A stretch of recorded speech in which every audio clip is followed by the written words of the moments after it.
नरवन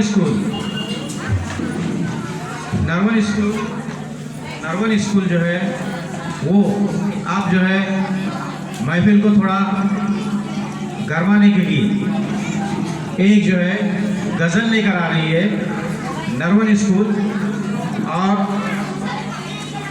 उस गज़ल को तैयार किया है अबू बकर सर ने और पेश कर रहे हैं मोहम्मद अली रियाज चाफेकर।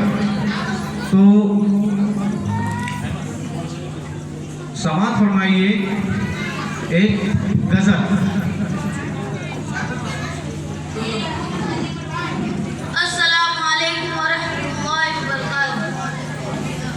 कभी जो उनसे मुलाकात हो गई होती, कभी जो उनसे मुलाकात हो गई होती, तो आंखों आंखों में हर बात हो गई होती।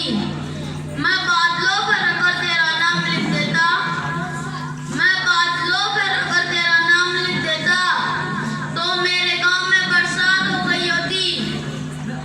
एक गजल की चंद शेर पेश खिदमत है, समाअत फरमाइए कि खुशियों के तराने में जरा देर लगेगी, खुशियों के तराने में जरा देर लगेगी, रूठे मनाने में जरा देर लगेगी, रूठे मनाने में जरा देर लगेगी।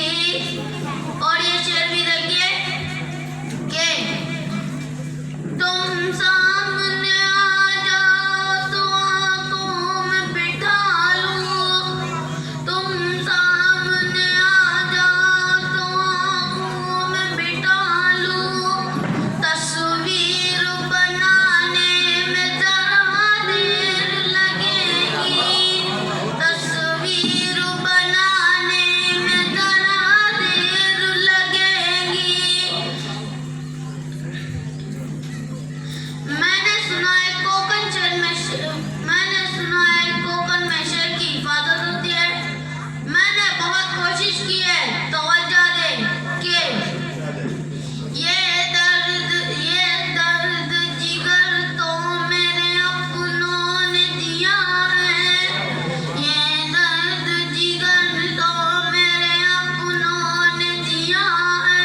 उन्होंने तो पेपर की